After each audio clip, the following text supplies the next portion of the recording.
E a gente fala de política monetária agora. Já é um consenso de que o ciclo de alta de juros deve realmente chegar ao fim no ano que vem. Mas o corte da Selic depende de um equilíbrio entre o decorrer de um ano eleitoral e um horizonte para 2027. Vamos conversar então ao vivo com Alisson Correia, analista de investimentos e cofundador da Dom Investimentos. Tudo bem, Alisson? Bem-vindo aqui no Money. Um bom dia para você. Olá, Muriel. Bom dia para você, bom dia para todos os telespectadores. Quero te ouvir sobre esse cenário, como é que você está enxergando esse movimento que deve ser feito pelo Copom, pelo Banco Central aqui do Brasil no ano que vem. Você enxerga que a gente está se desenhando, pelo menos, e caminhando para talvez um corte já em janeiro ou deve ser só em março? Apesar, levando em consideração, inclusive, que o Banco Central não está dando nenhum sinal de movimentação e de corte já para janeiro, né? Isso é verdade, né? O Gabriel Galípolo surpreendeu bastante. Muitas pessoas, quando ele assumiu, entrou no lugar do Roberto Campos Neto, se imaginava de que ele poderia ter, de certa forma, uma atuação um pouquinho mais flexível em relação à taxa de juros. Não, ele manteve a mesma política, o que, de certa forma, é bom. O mercado gosta. Claro que é muito dolorido você ter uma taxa de juros muito alta, né? Realmente é algo que restringe muito a circulação de dinheiro, enfim, rolagem de dívida. O próprio governo sofre muito porque ele paga em cima desse tipo de juros também as suas próprias dívidas, mas foi super necessário e ficou comprovado agora que a gente fecha o ano abaixo do teto da meta. Então, de certa forma, foi bom. E, como você colocou nas suas pautas, nos seus comentários, o Gabriel Galípolo, quando ele comenta num tom bem duro, não somente ele, como seus diretores, em todas as atas, né, eles têm um comunicado meio unânime, o que, de certa forma, deixa claro que todos estão alinhados e estiveram alinhados o ano inteiro com uma taxa de juros restritiva. A gente entra em 2026 com outro tipo de cenário, quando a gente já tem uma sequência de quedas para expectativas de inflação, a tarefa de casa foi bem feita.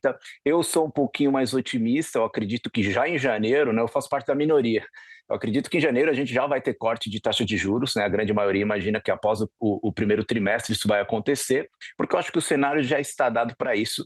Eu acho que a gente vai estar sentindo um ponto, principalmente no setor de emprego, né? Que poucas pessoas têm comentado. Eu acho que o setor de emprego é o principal driver aí, porque isso acaba impactando bastante no consumo. E como ele tem se mantido flat, e daqui a pouquinho, por sinal, Muriel, a gente vai ter até o PNAD, a gente vai ter o CAGED, as expectativas estão super flats. Então, como a gente não tem uma expectativa de um crescimento exponencial no emprego, nos salários e no consumo, o próprio PIB passado demonstrou isso, né? Até uma desaceleração do consumo nas famílias, eu acredito que o cenário está montado para que a gente já em janeiro possa ter o primeiro corte. Eu estou aí otimista para já começar o ano, no final do mês, aí já vermos o primeiro corte aí.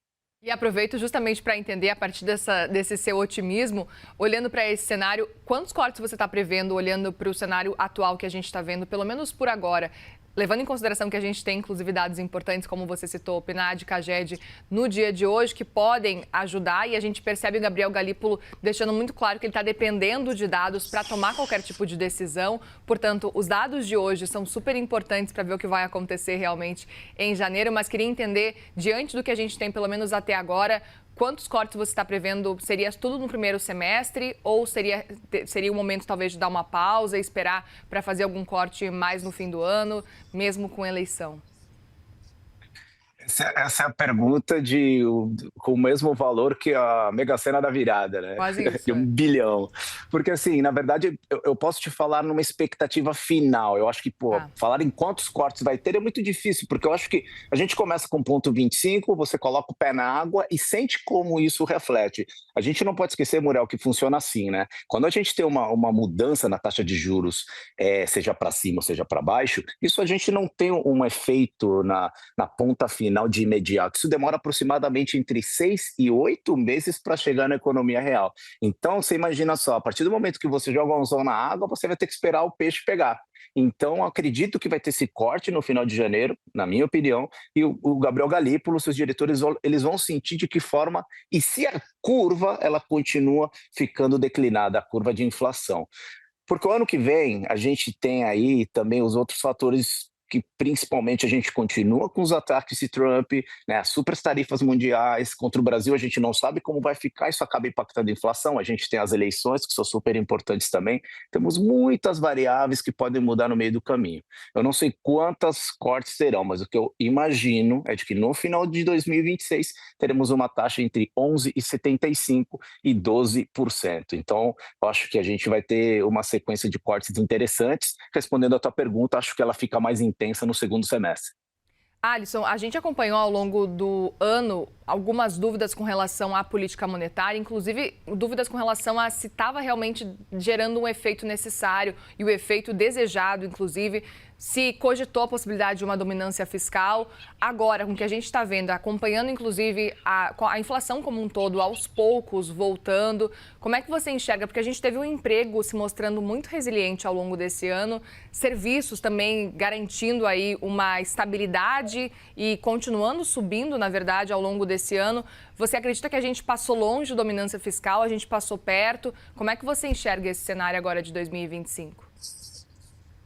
Na verdade, eu acho que a gente encerra o ano com uma sequência muito boa no quesito emprego, porque o que é o ideal para um governo, né? A gente tem muita criação de emprego, muitas pessoas empregadas e a gente tem uma inflação caindo. Claro que, né, essa matemática ela é muito difícil de a gente conseguir encaixar, mas quando a gente pega, né, isso a gente vê no emprego, né, a gente teve crescimento, né, no emprego, uma baixa taxa de desemprego, ou seja, essa lição de casa ela foi bem feita e ao mesmo tempo a gente teve inflação caindo. O que a gente não teve como cereja do bolo foi o corte de taxa de juros, né? Então é o que, na verdade, é o que está faltando.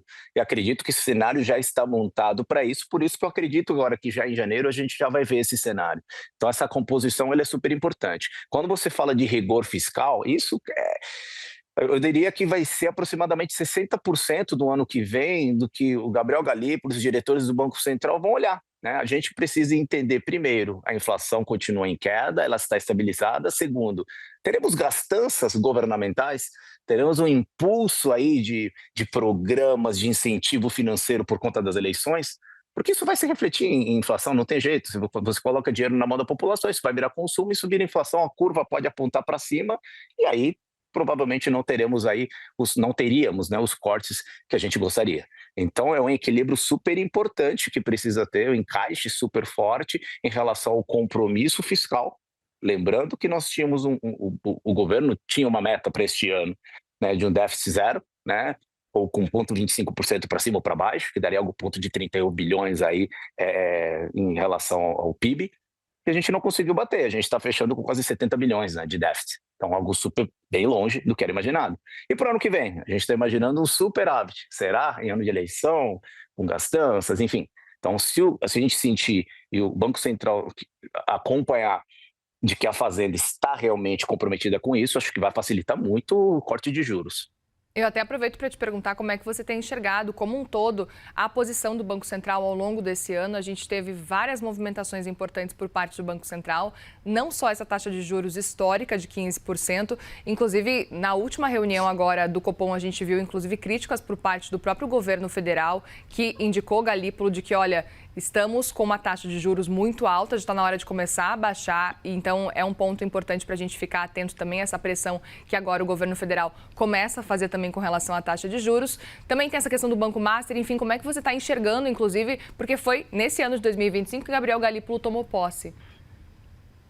Olha só, o Gabriel Galípolo, ele enfrentou bastante coisas, né, nesse ano, tarifas de Trump, que realmente chacoalham muito a questão dos preços. Eu acho que o governo em si, de certa forma, pouco se manifestou em relação ao Gabriel Galípolo. Eles têm um relacionamento de longa data, diferente de como era com o Roberto Campos Neto, né? Eles costumavam criticar um pouquinho mais. Agora, obviamente, na virada do ano, até por conta das eleições, para o governo é interessante que tenha um corte de juros, porque isso é benéfico para todo mundo, né? Até para a circulação da moeda, para financiamentos, enfim. Então, agora sim a gente começa começa a ter algumas apontadas maior em relação ao Banco Central. Gabriel Galípolo, na minha opinião, tem feito uma gestão muito eficiente, tem feito uma gestão muito boa. Ele manteve a mesma política do Roberto Campos Neto, para o mercado é muito bom, claro que todos nós gostaríamos de uma taxa muito menor, mas acho que é necessário, né, a gente ter aí esse remédio amargo por um tempo um pouco maior, para que depois a gente possa colher exatamente, porque senão poderia ficar muito descontrolado. Não adianta nada você derrubar 2, 3 reuniões a taxa de juros e depois ter que subi-la de forma exponencial, igual aconteceu na pandemia, né, que viemos para 2% de taxa de juros e tivemos que acelerar para 13% de uma forma muito rápida para tentar conter a inflação. Sobre o caso do Master, aqui a gente tem uma prova de fogo extremamente importante de algo que sem antecedentes na história aqui, né? A gente tem um Banco Central totalmente independente, que fez a liquidação de uma forma correta, né, do Banco Master, e agora o que a gente precisa aguardar é essa cariação que o Dias Toffoli vai fazer com Borcaro, com o presidente do BRB, com diretores do Banco Central, e tentar entender qual que é a intenção de se fazer esse tipo de acaração, sendo que uma decisão já havia sido tomada. Ele está tentando rever, ele está tentando analisar de uma forma mais profunda, ele está tentando tirar a liquidação, voltar atrás da liquidação do Banco Master. Isso, na verdade, seria um perigo absurdo, tanto que as principais entidades do mercado financeiro se notificaram, né, se prontificaram, fizeram uma nota na semana passada, deixando aí o seu posicionamento em relação à importância da independência do Banco Central e qualquer tipo de volta atrás, vamos colocar assim, em relação ao processo Master, pode colocar todo o sistema financeiro num risco muito grande. Então, acho que o Gabriel Galípolo está atuando de uma forma muito boa e vamos torcer para que ele possa continuar assim em 2026. Muito bem. Alisson Correia, analista de investimentos e cofundador da Dom Investimentos. Obrigada mais uma vez, viu, pela conversa aqui e uma boa virada de ano para você. Para você também, Muriel, para todo mundo. Ótimo dia. Obrigada. Bom dia.